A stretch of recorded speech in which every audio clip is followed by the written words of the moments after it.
मदनलाल बहुत ही आलसी था। वो कोई काम नहीं करता था, बस दिन भर बिस्तर पर पड़े पड़े आराम करता और सोता रहता था, जिस वजह से मदनलाल की पत्नी बहुत परेशान रहती थी और अपने पति को ताने दिया करती। मदनलाल भी अपनी पत्नी की बातों पर जरा भी ध्यान नहीं देता। एक दिन मदनलाल की पत्नी गुस्से में मदन से कहती है, तुम कोई काम धंधा क्यों नहीं करते? कब तक अपने पिता की कमाई दौलत को यूं ही बिस्तर पे पड़े पड़े लुटाते रहोगे? जब यह दौलत खत्म हो जाएगी तब क्या करोगे? मदनलाल पत्नी के ताने सुनकर आग बबूला हो जाता है। अरे, शुरू हो गया तुम्हारा ड्रामा। रोज रोज एक ही बात बोलकर मेरा दिमाग खराब करती रहती हो। जाओ अपना काम करो।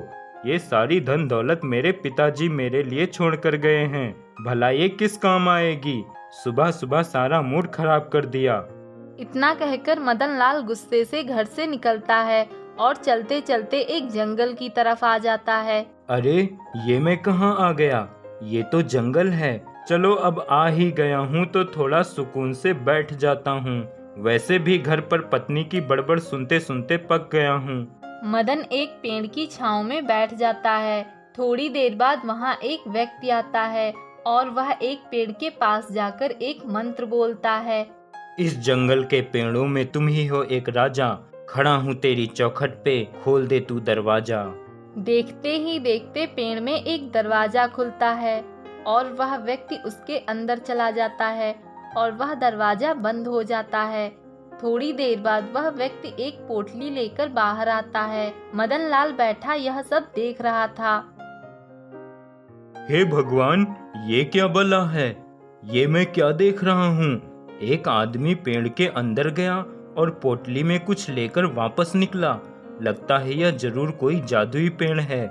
क्यों ना मैं भी इस पेड़ के अंदर जाऊं, शायद मुझे भी अंदर कुछ मिल जाए। मदनलाल उस पेड़ के पास जाता है और वही मंत्र बोलता है। इस जंगल के पेड़ों में तुम ही हो एक राजा। खड़ा हूँ तेरी चौखट पे, खोल दे तू दरवाजा। पेड़ का दरवाजा खुल जाता है।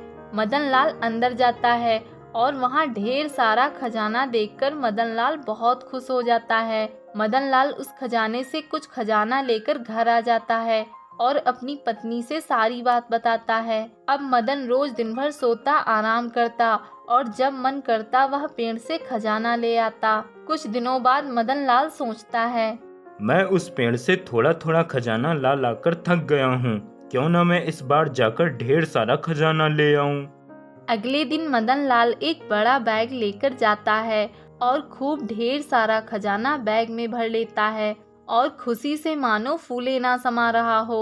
मदनलाल बाहर आने के लिए मंत्र बोलता है, पर वह गलत होता है और पेड़ का दरवाजा नहीं खुलता। मदनलाल खुशी से मंत्र भूल जाता है और बार बार गलत मंत्र बोलता। काफी देर तक कोशिश करने के बाद वह बहुत निराश हो जाता है।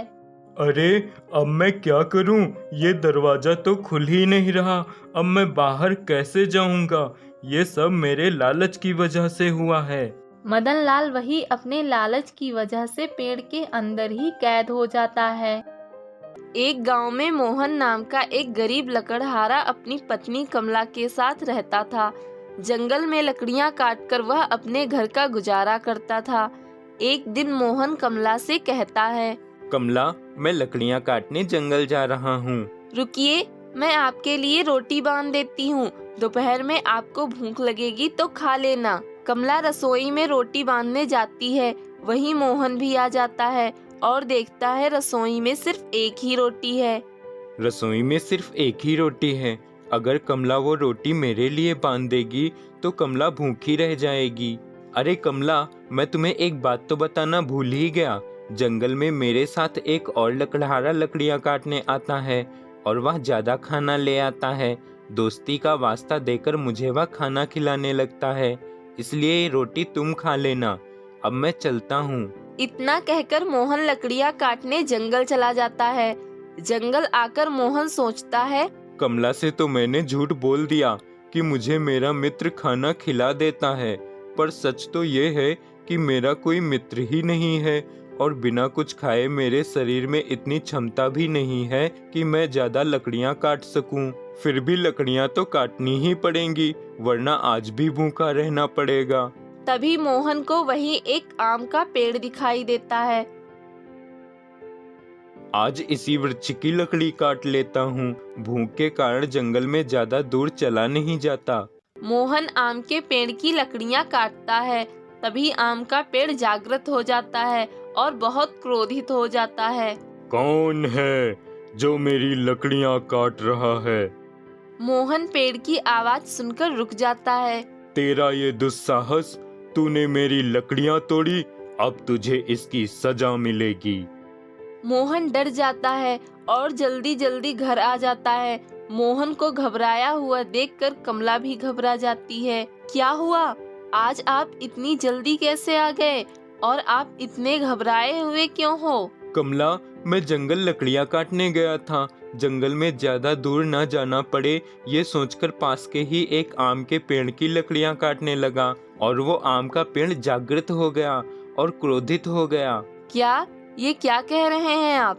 ऐसा कैसे हो सकता है? भला एक पेड़ कैसे क्रोधित हो सकता है? तभी उसी पेड़ के हंसने की आवाज आती है। हा हा हा हा हा हा हा हा हा हा हा हा हा हा। अरे, ये तो उसी पेड़ के हंसने की आवाज है, पर ये आवाज यहाँ तक कैसे आ रही है? मोहन और कमला दोनों बाहर आते हैं और देखते हैं पेड़ उनके आंगन में ही खड़ा होता है। अरे, ये तो वही पेड़ है, पर ये यहाँ कैसे आ गया?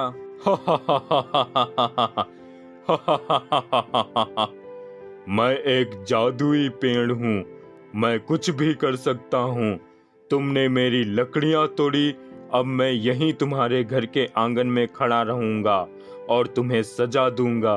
पेड़ की बात सुनकर मोहन और कमला बहुत दुखी हो जाते हैं। हे भगवान, पहले ही हम गरीबी से क्या कम परेशान थे, जो ये मुसीबत भी हमारे जीवन में आ गई। पता नहीं भगवान क्या चाहता है, क्यों हमारी इतनी परीक्षा ले रहा है। क्रोधित आम का पेड़ मोहन और कमला को परेशान करने लगता है। पेड़ के दुर्व्यवहार से मोहन और कमला बहुत अधिक दुखी हो जाते हैं।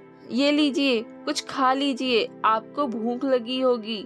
मोहन जैसे ही खाना खाने बैठता है, पेड़ उसके खाने को गायब कर देता है और जोर जोर से हंसता है।